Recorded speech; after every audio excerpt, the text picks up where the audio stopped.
टैक्सील.com के YouTube channel पर मैं सीए सतबीर सिंह आपका स्वागत करता हूं।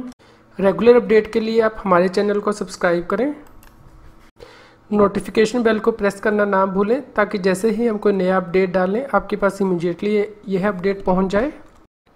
इस जीएसटी न्यूज़ में हम लोग डिस्कस करेंगे कि आप एक प्रोफेशनल की तरह जीएसटी का ऑडिट किस प्रकार कर सकते हैं।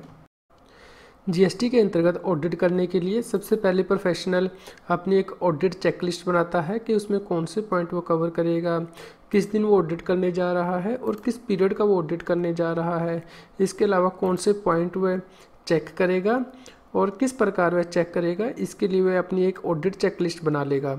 उसके बाद वह अपनी सब चेकलिस्ट बनाएगा कि हर पॉइंट में वो क्या क्या डिटेल में चेक करने जा रहा है। जैसा कि हमने यहाँ पे आप अपनी स्क्रीन पर रेफ़र कर सकते हैं कि जो पॉइंट हम ऑडिट में डिस्कस करेंगे उन्हें हमने नोट डाउन कर लिया है और उनकी चेकिंग हम लोग पॉइंट वाइज करेंगे। सबसे पहले हम पॉइंट नंबर 1 को चेक करेंगे, यानी कि जीएसटी रजिस्ट्रेशन सर्टिफिकेट। इसके लिए हमने सब पॉइंट 1.1 बना लिया है, यानी कि इस पॉइंट के अंदर हम क्या क्या चेक करेंगे। यहाँ पे आप 1.1 देख सकते हैं। यहाँ पे आप देख सकते हैं कि सबसे पहला पॉइंट हमने ये चेक किया है कि क्या सप्लायर ने जीएसटी एक्ट के अंतर्गत नई रजिस्ट्रेशन ली है या फिर वैट या फिर सेंट्रल एक्साइज से माइग्रेशन लेके आया है। तो यहाँ पे आपने चेकिंग कर ली है कि व्यक्ति माइग्रेट होके आया है। इस केस में आप व्यक्ति का जीएसटी नंबर ले सकते हैं और इसके ऊपर जब आप कॉपी ले लेंगे तो पॉइंट 1.1 आप मेंशन कर सकते हैं और अपनी फाइल में लगा सकते हैं, जिससे कि एविडेंस हो जाएगा कि आपने इस पॉइंट का डॉक्यूमेंटेशन ले लिया है। उसके बाद आप रेलेवेंट सेक्शंस और रूल को यहाँ पे नोट डाउन कर सकते हैं और यहाँ पे नोट डाउन कर सकते हैं कि कौन सी कॉम्प्लायंस व्यक्ति ने नहीं की है, जैसे कि ट्रेन 1 इस केस में फाइल नहीं किया गया है। उसके बाद आप पॉइंट नंबर 1.2 पे जाएंगे। इसके लिए भी हमने सब पॉइंट बना लिया है यहाँ पे 1.2, जिसके अंदर के हम ये चेक करेंगे कि क्या व्यक्ति का कोई और प्लेस ऑफ बिजनेस भी है, यानी कि factory, warehouse, godown, input service distributorship.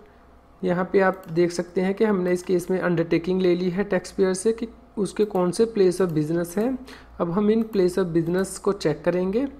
हमने यहाँ पे एक प्लेस ऑफ बिजनेस को चेक कर लिया है, दूसरा हमने चेक नहीं किया है क्योंकि यहाँ पे फिजिकली वेरीफाई नहीं किया जा सकता इस बिज़नेस को, क्योंकि यह दूसरे प्लेस पे है, इसलिए हमने चेकिंग में नो लिख दिया है। लेकिन डॉक्यूमेंटेशन हमने दोनों की कर ली है। जीएसटी का रजिस्ट्रेशन सर्टिफिकेट हमने ले लिए हैं दोनों के, और इनके ऊपर हमने 1.2 मेंशन कर दिया है रजिस्ट्रेशन सर्टिफिकेट जो हमने लिए हैं। यहाँ पे ये कंप्लायंस जो हो गई है और उसके हमने रेलिवेंट सेक्शन भी यहाँ पे चेक कर लिए हैं। रूल्स और नोटिफिकेशन भी आप यहाँ पे मेंशन कर सकते हैं।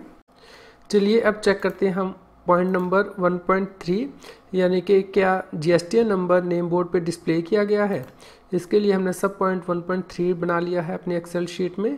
यहाँ पे हमने वह बिजनेस के प्लेस लिख लिए हैं जहाँ पे कि जो नेम है एसएससी का वो डिस्प्ले होना चाहिए। हमने उनकी फ़ोटोग्राफ्स ले ली है और यहाँ चेकिंग भी हमने कर ली है। हमने देखा है कि जो दूसरा प्लेस ऑफ बिजनेस है वहाँ पे नेम बोर्ड पे व्यक्ति का नेम जो है वो डिस्प्ले नहीं किया गया है। तो इस प्रकार हमने कॉम्प्लायंस पे यहाँ पे लिख लिया है कि क्या हमें अपनी ऑडिट रिपोर्ट को क्वालिफाई करना होगा और जो पेनल्टी है वो मेंशन करनी होगी। इसके लिए हमने रेलेवेंट सेक्शंस को भी यहाँ पे नोट डाउन कर लिया है। चलिए हम अपना नेक्स्ट पॉइंट चेक करते हैं, पॉइंट 1.4, यानी कि क्या व्यक्ति ने कोई एडिशनल प्लेस ऑफ बिजनेस को ओपन किया है। तो उस केस में हमने अंडरटेकिंग ले ली है टैक्स पेयर से। उसके बाद हमें पता चला कि व्यक्ति ने एक गोदाउन जो है वो रेंट पे लिया है और यहाँ पे आप देख सकते हैं कि हमने इसकी चेकिंग कर ली है, इसके फोटोग्राफ भी लगा लिए हैं। और हमने जब चेक किया जीएसटी का रजिस्ट्रेशन सर्टिफिकेट तो उसमें व्यक्ति ने यह जो प्लेस है वो अपने रजिस्ट्रेशन सर्टिफिकेट में ऐड नहीं किया था। अब हमें यहाँ पे डिसाइड करना है कि क्या हमें अपनी ऑडिट रिपोर्ट में से क्वालिफाई करना है और जो पेनल्टी है जीएसटी एक्ट के अंतर्गत वो मेंशन करनी है। चलिए अब हम अपने अगले पॉइंट पे जाते हैं, यानी कि 1.5। जब हम अपने 1.5 की जो शीट है वो खोलते हैं तो उसमें हमारा अगला पॉइंट है कि क्या टैक्स पेयर ने सेपरेट जीएसटी के एक्ट के अंतर्गत रजिस्ट्रेशन ली है एज इनपुट सर्विस डिस्ट्रीब्यूटर। तो इसके लिए हमने अंडरटेकिंग ले ली टैक्स पेयर से कि उसके कौन से प्लेस एज आईएसडी रजिस्टर्ड है। तो उस केस में हमें पता चला कि उसका चंडीगढ़ में एक हेड ऑफिस है जो कि वह इनपुट सर्विस डिस्ट्रीब्यूटर के तौर पर यूज़ कर रहा है। उसका जीएसटी रजिस्ट्रेशन सर्टिफिकेट हमने ले लिया है और उस सर्टिफिकेट के ऊपर हमने 1.5 लिख दिया है। तो हमें यहाँ पे डॉक्यूमेंटेशन हो गया कि हमने इस पॉइंट का डॉक्यूमेंटेशन कर लिया है। उसके बाद हमें जब कंप्लायंस देखी तो हमें पता चला कि जो इनपुट टैक्स क्रेडिट है वो इस ऑफिस ने प्रॉपर्ली डिस्ट्रीब्यूट नहीं किया है, तो उस केस में हमने नोटिंग यहाँ पे कर ली है। चलिए हम अपन अगले पॉइंट पे चलते हैं 1.6। जब हम अपना अगला पॉइंट देखते हैं तो उसमें लिखा गया है कि क्या हमने जीएसटी के रजिस्ट्रेशन सर्टिफिकेट में जो अमेंडमेंट रिक्वायर्ड है वो चेक कर ली है। यहाँ पे हमने अपने पॉइंट मेंशन कर लिए हैं कि यदि ऑथराइज सिग्नेटरी का कोई चेंज हुआ है तो वो अमेंड होना चाहिए जीएसटी का रजिस्ट्रेशन सर्टिफिकेट, या फिर प्लेस ऑफ बिजनेस में कोई चेंज हुआ है तो अमेंड होना चाहिए। यहाँ पे हमने 2 पॉइंट जो है वो चेक किए हैं और रेलेवेंट डॉक्यूमेंट हमने ले लिए हैं एसएससी से। जैसे कि व्यक्ति ने गोदाउन रेंट पे लिया है, उस केस में रेंट एग्रीमेंट हमने ले लिया और जीएसटी का रजिस्ट्रेशन सर्टिफिकेट भी हमने ले लिया। उसके ऊपर हमने पॉइंट मेंशन कर दिए हैं 1.6.1 एंड 1.6.2, ताकि हमारा जो है कोरिलेशन बन जाए डॉक्यूमेंटेशन का, और हमारा जो सॉफ्ट फॉर्मेट में हम अपने वर्किंग पेपर यहाँ पे बना रहे हैं। यहाँ पे हमने चेक कर लिया है कि जो नेम है व्यक्ति का, जो कि नया डायरेक्टर ऐड हुआ है, वो जीएसटी के रजिस्ट्रेशन सर्टिफिकेट में ऐड नहीं किया गया है। इसी प्रकार ही जो godown additional place of business के तौर पे यूज़ किया जा रहा है, उसे भी जीएसटी के रजिस्ट्रेशन सर्टिफिकेट में ऐड नहीं किया गया है as per rule 19 of CGST rules.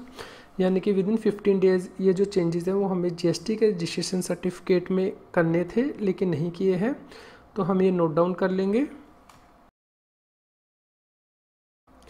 चलिए अब हम अपना अगला पॉइंट चेक करते हैं, यानी कि क्या कोई और भी पॉइंट हमें इस के अंदर चेक करना है जीएसटी रजिस्ट्रेशन सर्टिफिकेट के अंतर्गत। तो हमने यहाँ पे टैब 1.7 बना ली है। जब हम इस टैब में जाते हैं तो यहाँ पे हमें एक परचेज ऑर्डर और बिल मिला कंपनी का, जो कि कंपनी की सेम डिवीज़न है हरियाणा में, उसने पंजाब में इंटरस्टेट सप्लाई की है गुड्स की। तो इस केस में हमने हरियाणा ब्रांच का जो है वो ऑडिट नहीं किया है, तो इसलिए चेकिंग में नो डाल दिया है, लेकिन डॉक्यूमेंटेशन में हमने परचेज ऑर्डर ले लिया है और बिल ले लिया है। यहाँ पे हरियाणा ब्रांच ने जीएसटी एक्ट के अंतर्गत रजिस्ट्रेशन नहीं ली है, जबकि यदि कोई एक ब्रांच दूसरी ब्रांच को इंटरस्टेट सप्लाई करती है गुड्स की, यानी कि एक स्टेट से दूसरी स्टेट में, तो उस केस में जीएसटी का रजिस्ट्रेशन लेना मैंडेटरी है। इस प्रकार सेक्शन 24 की यहाँ पे कॉम्प्लायंस नहीं हुई है। यदि आप भी जीएसटी एक्ट के अंतर्गत ऑडिटर हैं तो आप ऑडिट चेकलिस्ट और ऑडिट प्रोविजंस को रेफर कर सकते हैं जीएसटी एक्ट के अंतर्गत। इसके लिए लिंक इस जीएसटी न्यूज़ की वीडियो डिस्क्रिप्शन में भी दिया गया है। जीएसटी पर नई बुक्स मार्केट में आ गई हैं, इन बुक्स को रेफर करने के लिए लिंक इस जीएसटी न्यूज़ की वीडियो डिस्क्रिप्शन में भी दिया गया है। यदि आप जीएसटी के कंसेप्ट्स को समझना चाहते हैं या फिर जीएसटी के एग्ज़ाम की तैयारी कर रहे हैं तो आप अनअकैडमी पर जाकर मेरी प्रोफाइल में वीडियोज़ को चेक कर सकते हैं, जिसका लिंक इस जीएसटी न्यूज़ की वीडियो डिस्क्रिप्शन में भी दिया है। और आप अनअकैडमी की लर्नर ऐप को भी डाउनलोड कर सकते हैं, जिसका लिंक जीएसटी न्यूज़ की वीडियो डिस्क्रिप्शन में भी दिया गया है। जीएसटी टैक्स और फाइनेंस के रेगुलर अपडेट के लिए आप टैक्सील की मोबाइल ऐप को गूगल प्ले स्टोर से डाउनलोड कर सकते हैं। इसका लिंक इस वीडियो के डिस्क्रिप्शन में भी दिया गया है। आज की जीएसटी की न्यूज़ आपको कैसी लगी, इसके बारे में हमें बताएं। लाइक करें और शेयर करें।